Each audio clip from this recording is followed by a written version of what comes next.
सफ़ा नंबर 14 है, आयत नंबर 2 मुकम्मल हुई थी। 3 नंबर आयत से सबक शुरू हो रहा है। अऊज़ु बिल्लाहि मिनश शैतानिर रजीम, बिस्मिल्लाहिर रहमानिर रहीम।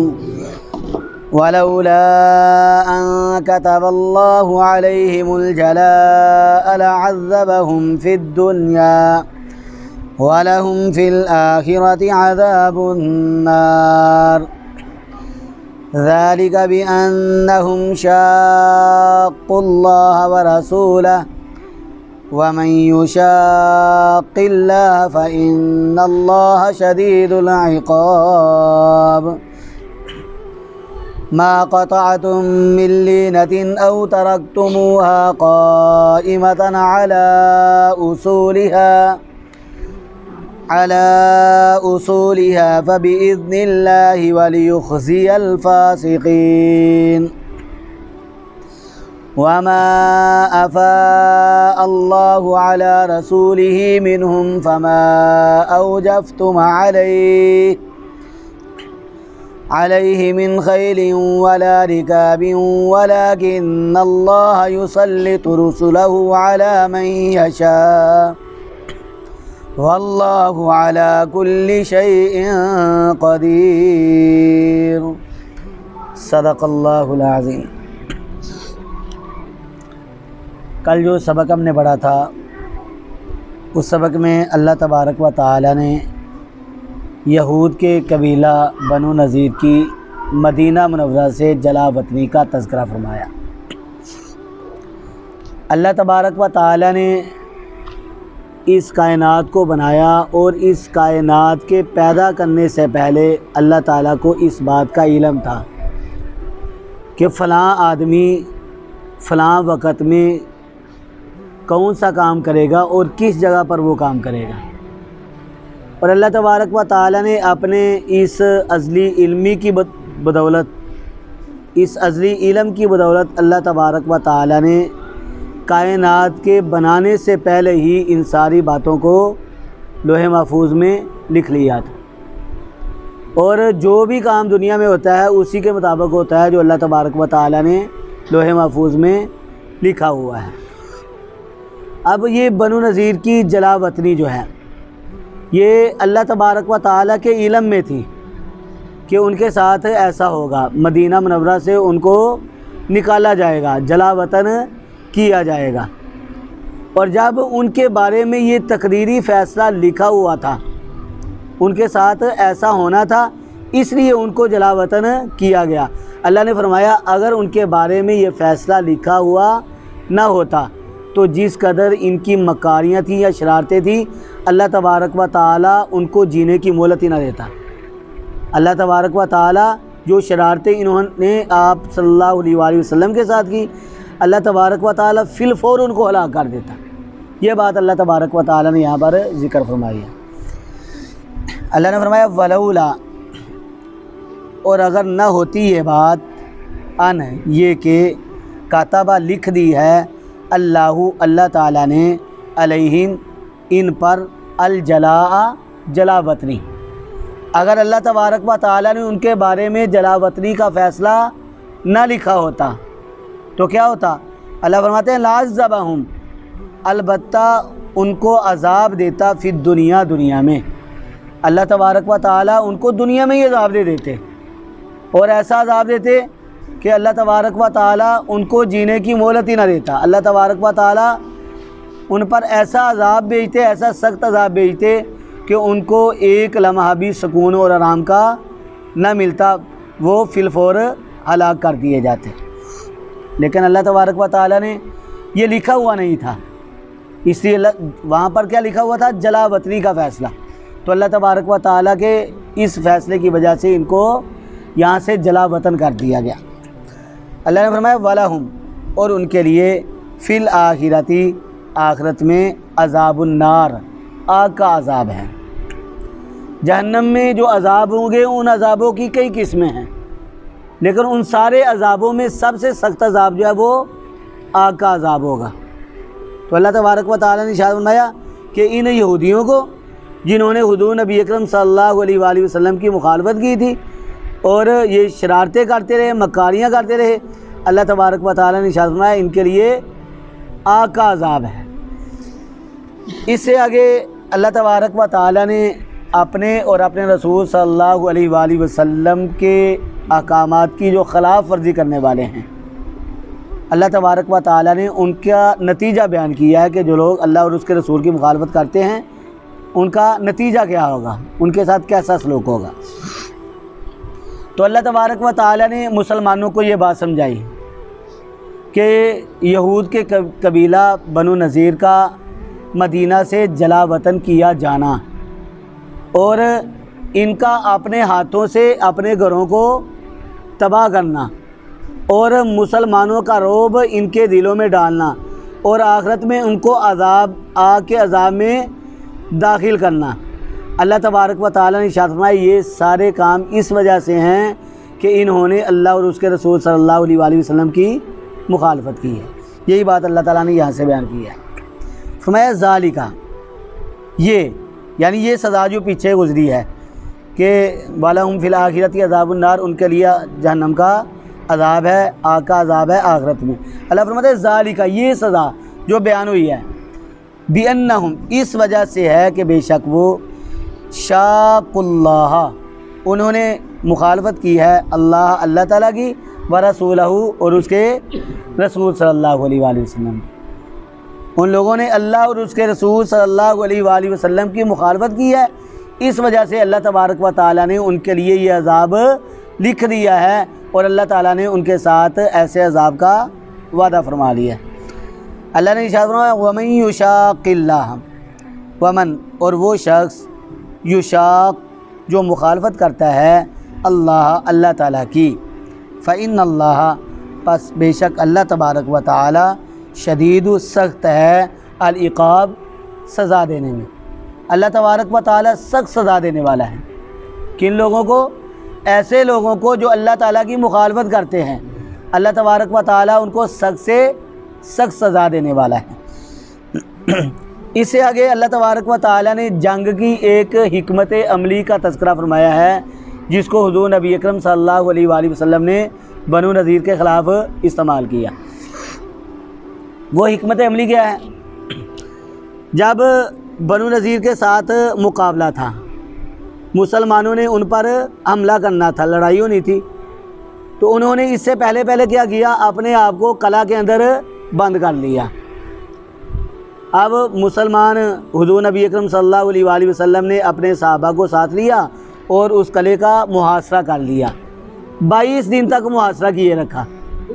ना तो वो उस कले से बाहर आने के लिए तैयार थे और ना ही वो सुलह के लिए आमादा थे।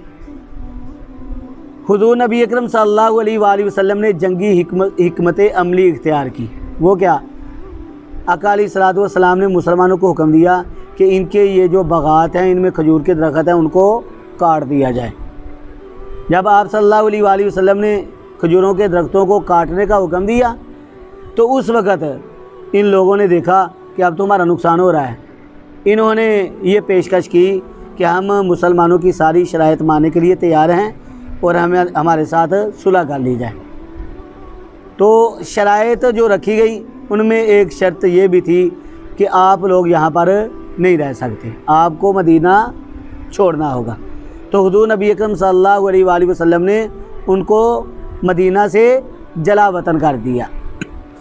अब ये जो हिकमत अमली इख्तियार की थी, इस्लाम इस बात की इजाज़त देता है, मुसलमान अगर काफिरों के साथ लड़ते हैं और काफिर किसी चीज़ को मुसलमानों को नुकसान पहुंचाने के लिए इस्तेमाल करते हैं तो ऐसी चीज़ को तबाह करने की, इसका नुकसान पहुंचाने की इस्लाम इजाज़त देता है। ये दुरुस्त बात है। और ये दरख्त जिनको काटने का अल्लाह के महबूब ने हुक्म दिया था, ये इनको अपने लिए बतौर मोर्चे के भी इस्तेमाल करते थे और इससे जो आमदन हासिल होती थी इसको वो मुसलमानों के ख़िलाफ़ साजिशें, यानी ताकत हासिल होती थी, क़ुव्वत हासिल होती थी, इस ताकत और क़ुव्वत को वो मुसलमानों के ख़िलाफ़ इस्तेमाल करते थे। इसलिए इस्लाम ने इस बात की इजाज़त दी कि काफ़ी लोग जिस चीज़ को मुसलमानों को नुकसान पहुंचाने के लिए इस्तेमाल करते हैं, ऐसी सूरतों में उनको तबाह करना दुरुस्त है, जायज़ है। लेकिन जब आका अलैहिस्सलातु वस्सलाम ने इन दरख्तों को कटवाने का हुक्म दिया और काटना शुरू किया तो मुनाफिकीन ने और यहूदियों ने बेजा एतराज़ करना शुरू कर दिए कि देखो जी, ये खजूरों को, इन दरख्तों को काटना और हमारी अमलाक को नुकसान पहुंचाना, ये कहाँ का इंसाफ है। जब इन बातों को मुसलमानों ने सुना तो मुसलमानों ने भी तरद्दुद करना शुरू कर दिया, उनके ज़हनों में भी ऐसी वैसी बातें आने लगी। जब उन्होंने तरद्दुद किया तो अल्लाह तबारक व तआला ने कुरान पाक की आयत नाज़िल फरमा दी। इसमें अल्लाह ताला ने क्या इरशाद फरमाया? अल्लाह ने फरमाया मा क़तअतुम, मा नहीं, क़तअतुम तुमने काटा, मिन लीनतिन कोई खजूर का दरख्त, औ तरक्तुमुहा या तुमने उसको छोड़ा, काइमतन इस हाल में कि वो खड़ा है, अला उसूलिहा अपनी जड़ों पर, फ़बिइज़्निल्लाहि बस अल्लाह के हुक्म से। ये कार्रवाई जो आप सल्लल्लाहु अलैहि वसल्लम ने की या करवाई, ये किसके हुक्म से करवाई? अल्लाह ताला के हुक्म से। अल्लाह तबारक व तआला ने आपके जहन में ये बात डाली और आपने अपने साथियों को इस बात का हुक्म दिया कि इन दरख्तों को काटा जाए। अल्लाह ने यही बात इरशाद फरमाई है कि नहीं तुमने काटा कोई खजूर का दरख्त या उसको छोड़ा हो तुमने, काइमतन इस हाल में कि वो खड़ा है, अला उसूलिया अपनी जड़ों पर, फ़बिइज़्निल्लाहि बस अल्लाह ताला के हुक्म से। अगर आप ऐसा ना करते तो वो तो वहाँ से बाहर ही ना निकलते। तो अल्लाह तबारक व तआला ने फरमाया वलियुख़ज़ी अल-फ़ासिकीन, और ताकि वो ज़लीलो रुसवा कर दे अल-फ़ासिकीन नाफरमान लोगों को, फासिक लोगों को। वो फासिक लोग थे, नाफरमान लोग थे, अल्लाह और उसके रसूल सल्लल्लाहु अलैहि वसल्लम की मुखालफत की, और अल्लाह ये चाहते थे कि इनको ज़लीलो रुसवा करके यहाँ से निकाल दिया जाए। इससे आगे अल्लाह तबारक व तआला ने माली फ़ै के बारे में बयान फरमाया है। एक होता है माल गनीमत, एक होता है माल फ़ै। माल गनीमत क्या है कि अगर मुसलमानों की लड़ाई काफिरों के साथ हो और मुसलमानों ने उस लड़ाई में मुशक्क़त की हो, मेहनत की हो और जंग को जीता हो, और मुसलमानों को उस जंग में जो माल हासिल हुआ है उस माल को माल गनीमत कहा जाता है। सूरतुल अनफाल में इसका तज़किरा है, हम पढ़ चुके हैं। और वो जंग जिसमें मुसलमानों को मुशक्क़त ही नहीं करनी पड़ी, मुसलमान तैयार तो थे लेकिन काफिरों ने जो है वो बग़ैर लड़ाई के शिकस्त मान ली हो, तो उस जंग से जो माल हासिल होता है उस माल को माल फ़ै कहते हैं। अब बनु नज़ीर के साथ मुकाबला नहीं हुआ है, उन्होंने तो सुलह कर ली थी, लेकिन आका अलैहिस्सलातु वस्सलाम ने ये शराइत रखी कि तुम हथियार यहाँ से लेकर नहीं जा सकते। हाँ, जितना साजो सामान उठा के ले जा सकते हो वो तुम ले जा सकते हो। तो उन्होंने अपने घरों को भी, उनके छतों को, उनके दरवाज़ों को, खिड़कियों को सब कुछ तोड़ दिया, जितना वो उठा के ले जा सकते थे वो ले गए। और बाकी खजूरों के दरख्त जो हैं वो कैसे उठा के ले जा सकते थे, या उनके बागात थे, उनकी ज़मीनें थी, उनकी घर की जगह थी, वो कैसे लेके जा सकते थे। वो सारे का सारा माल किनको मिला? हुज़ूर नबी अकरम सल्लल्लाहु अलैहि वसल्लम के हाथ में आया। अब माल गनीमत में तो ये होता है कि वो माल जो है वो जंग में जो शरीक है उनमें तकसीम करना होता है, लेकिन माल फ़ै जो होता है उसके बारे में अल्लाह तबारक व तआला ने ये हुक्म दिया, ये इख्तियार दिया जो हाकिम होता है उसको, वक़्त का हाकिम। उस वक़्त कौन थे? हुज़ूर नबी अकरम सल्लल्लाहु अलैहि वसल्लम। अल्लाह तबारक व तआला ने अपने महबूब हुज़ूर नबी अकरम सल्लल्लाहु अलैहि वसल्लम को इस माल को जहाँ वो चाहते थे वहाँ तकसीम करने का हुक्म दिया। क्या मेरे महबूब, जहाँ आप चाहते हैं इसको लगाएं। आका अलैहिस्सलातु वस्सलाम ने अपने घरेलू अखराजात के लिए भी रखा, और ज़्यादा माल जो है वो मुहाजिरीन में तकसीम किया। सिर्फ 3 अंसारी थे जिनमें ये तकसीम किया था, बाकी सारे का सारा माल मुहाजिरीन को दिया और मुसलमानों की फलाह व बहबूद के लिए इस्तेमाल किया। और अल्लाह ने ये हुक्म दिया है कि आका अलैहिस्सलातु वस्सलाम के बाद भी जो आप सल्लल्लाहु अलैहि वसल्लम के नायब बनकर वक़्त के हाकिम हों, जिहाद करें और बग़ैर लड़ाई के उनको माल हासिल हो, तो वो भी अपनी, ये इनकी मलकियत तो नहीं होगा, ना ही उनकी विरासत में होगा, हाँ अपनी मर्ज़ी में वो मुसलमानों की फलाह व बहबूद के लिए इसको जहाँ चाहें इस्तेमाल कर सकते हैं। अल्लाह तबारक व तआला ने माल फ़ै के बारे में यहाँ बयान फरमाया है। अल्लाह ने इरशाद फरमाया वमा, और जो अफ़ा माले फ़ई दलवाया है अल्लाह ताला ने अला रसूलिही अपने रसूल सल्लल्लाहु अलैहि वसल्लम को मिनहुम उनसे क्या मुराद है? उन यहूदियों से, कबीला बनु नज़ीर से। अल्लाह फरमाते हैं फ़मा औजफ़्तुम, नहीं तुमने दौड़ाए अलैहि उस पर मिन खैलिन घोड़े वला रिकाबिन और ना ही ऊँट।